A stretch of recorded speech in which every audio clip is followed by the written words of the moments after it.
अस्सलाम वालेकुम दोस्तों ते मित्रों, मैं फ़रहान यामीन हूँ और आप मेरा यूट्यूब चैनल और टिकटॉक अकाउंट देख रहे हैं। हम इस अकाउंट के ऊपर जो बलूचिस्तान है उसकी सिचुएशन के हवाले से गुफ्तगू कर रहे हैं। मैं मुख्तलिफ़ टीवी चैनल्स और मुख्तलिफ़ उसके ऊपर एक DGISPR की जो प्रेस कॉन्फ्रेंस है उसके कुछ क्लिप्स मेरी नज़र से गुज़र रहे थे, तो उन्होंने बलूचिस्तान की सिचुएशन पर बातचीत करते हुए साफ़ी के सवाल का जवाब देते हुए उन्होंने कहा कि जो बलूचिस्तान है पाकिस्तान का सबसे बड़ा सूबा है रकबी के हिसाब से, और वो 45% बलूचिस्तान है, तो सबको पता है हमें आबादी के हिसाब से वो सबसे छोटा सूबा है। और बलूचिस्तान के अंदर सिर्फ एक बलोच ही नहीं रह रहे हैं, बरोही और दूसरे जिसमें पश्तून है और दीगर कौमियतें हैं वो भी आबाद है। और जो बलूचिस्तान के लोग हैं वो सिर्फ बलूचिस्तान में नहीं रह रहे हैं बल्कि पाकिस्तान के मुख्तलिफ़ शोबे में मौजूद हैं, और वो पाकिस्तान की जो इकॉनमी उसमें रच बस गए हैं। यहाँ तक तो बात बलूचिस्तान के हवाले से DGISPR की बिल्कुल दुरुस्त है और हकीकत है कि बलूचिस्तान के जो लोग हैं वो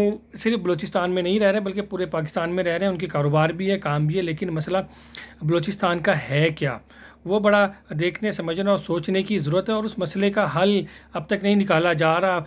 आप DGISPR ये तो बताते हैं बलूचिस्तान के जो लोग हैं वो ज़हीन तरीन हैं, वो मुख्तलिफ़ यूनिवर्सिटीज़ के अंदर पढ़ रहे हैं और वो अपना जो किरदार है वो अदा कर रहे हैं, लेकिन बलूचिस्तान की जो महरूमियाँ हैं वो क्यों हैं, किस लिए हैं, किसकी वजह से हैं, ये वो सवाल है जिसका वो जवाब नहीं दे रहे हैं। जो सहाफ़ी था उसने कहा था कि जो कुछ बलूचिस्तान में रिसेंटली हुआ है वो बुनियादी तौर पर क्या जो इंटेलिजेंस फेल रही है, नाकामी है इंटेलिजेंस इदारों की, वो तो नहीं है। खैर वो एक अलग तनाजुर है, नाकामी थी नहीं थी, कितने लोग हैं, किस तरह इसको ऑपरेशन को जो BLA है जो तो एक दहशतगर्द तंजीम है उसने एग्जीक्यूट किया। लेकिन हम रियासत के हवाले से इस बात ज़रूर करेंगे। और जहाँ तक महरूमियों का सवाल है, यकीनी तौर पर बलूचिस्तान के अंदर महरूमियाँ तो मौजूद हैं।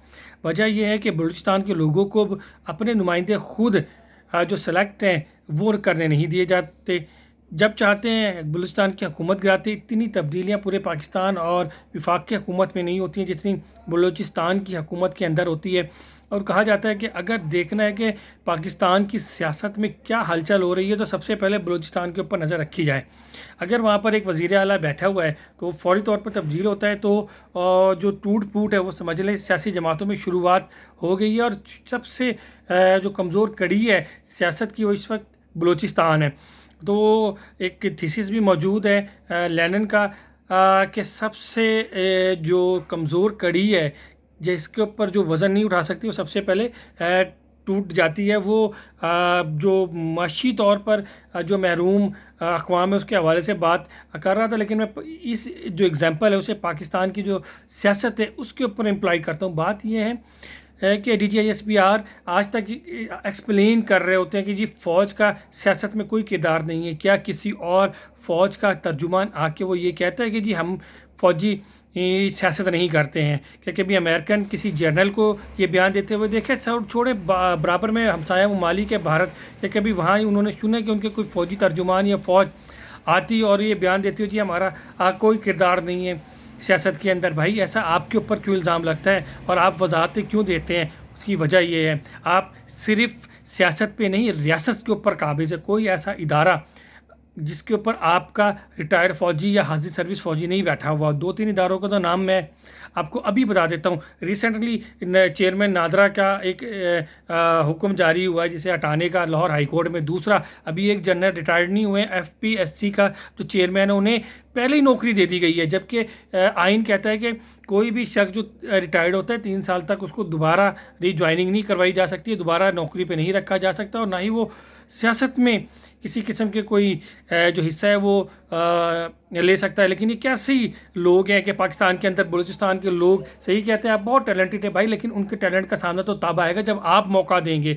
आपके रिटायर्ड जनरल जो FA पास होते हैं वो पूरा पाकिस्तान के आला तरीन ना सिर्फ ओहदों पे फाइज हैं बल्कि फैसले कर रहे हैं। आप लोग फैसले कर रहे हैं कि रियासत की सिमत क्या होगी, उसका तयन आप लोग कर रहे हैं। सियासतदान तो वैसे ही बदनाम है, बलूचिस्तान के लोग सही रोते हैं। ये सिर्फ रोना बलूचिस्तान के लोगों का नहीं है, पूरे पाकिस्तान के लोगों का ये रोना है कि भाई आपका जो काम है आप वो करें। आप कहते हैं जी फ़ौज ने सबसे ज़्यादा टैक्स दिया, भाई फ़ौज टैक्स क्यों देती है? एक जो फ़ौजी जिसका काम सरहद के ऊपर लड़ना है वो किस तरह एक रोड बनाता है, वो किस तरह FWO की आड़ के अंदर तमाम जो बिजनेसमैन हैं उनका इस्तेसाल कर रहा होता है। देखिए बहुत सारी बातें हैं, आप उसका जवाब नहीं देते हैं, आप भाग जाते हैं। ये फ़ौज भी हमारी है, रियासत भी हमारी है और इसको सही करने की ज़िम्मेदारी भी हमारी है। एक मजबूत पाकिस्तान के लिए एक मजबूत फ़ौज की ज़रूरत ज़रूर है, लेकिन एक मजबूत बिजनेस इकॉनमी के लिए एक जो फ़ौज के किरदार है वो उसका बिल्कुल वही होना चाहिए जो आइन के अंदर तय्युन है, उसकी हदूद से बाहर नहीं निकलना चाहिए। क्या आइन आपको इजाज़त देता है कि आप बिज़नेस करें?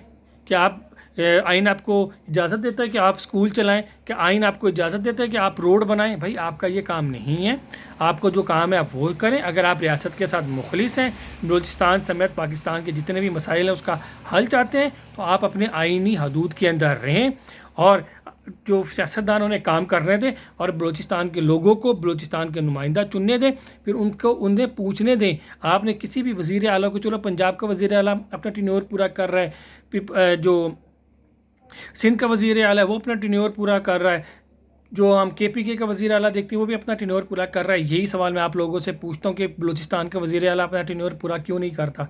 कभी एक सरदार, कभी दो सरदार। बलूचिस्तान की जो वज़ीर आला की कुर्सी है वो मैजिकल जो चेयर है, जिधर चाहे खिंचातानी हो रही होती है। क्या सवाल आपसे है जो इस वक्त बलूचिस्तान के नुमाइंदे पार्लियामेंट में बैठे हुए हैं, क्या वो हकीकी बलूचिस्तान के नुमाइंदे? नहीं, बिल्कुल ऐसा नहीं है।